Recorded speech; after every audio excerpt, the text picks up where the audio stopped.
एक राजा ने अपने महल में गरीबों के लिए भोजन तैयार कराया, लेकिन दुर्भाग्यवश खीर में एक सांप गिर गया।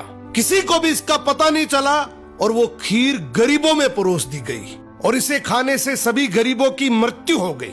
ये देखकर राजा के होश उड़ गए। उसे लगा कि उस पर गरीबों की हत्या का पाप लग गया।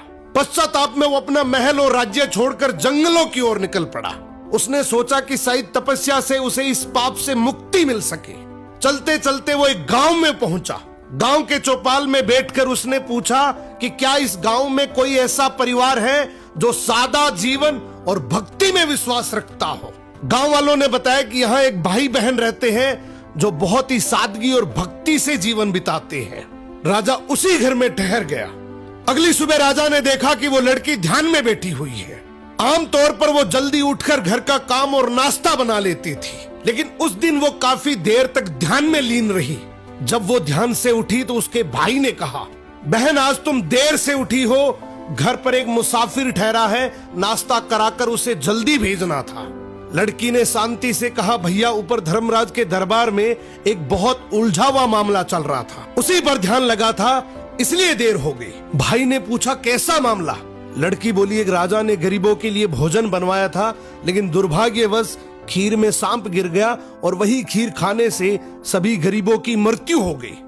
अब धर्मराज ये तय नहीं कर पा रहे हैं कि इस पाप का दोष राजा को लगे या उस सांप को या फिर उस नौकर को जिसने बिना जांचे खीर परोस दी थी।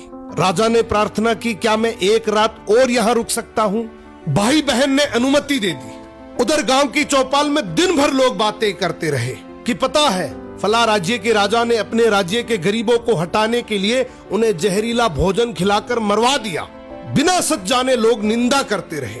अगली सुबह लड़की फिर ध्यान में बैठी। ध्यान पूरा होते ही वो अपने काम में लग गई। राजा ने उससे पूछा, बेटी अब बताओ गरीबों की मृत्यु का पाप आखिर किसे लगा? लड़की ने शांत स्वर में कहा, वो पाप उन लोगों को लगा जो चौपाल पर बैठकर बिना सच जाने निंदा कर रहे थे। राजा की आंखें भर आई, ये जानकर कि वो इसका दोषी नहीं है। जिंदगी में याद रखना, दूसरों के पाप गिनने वाला इंसान अक्सर अपने सर पर सबसे बड़ा पाप उठा लेता है।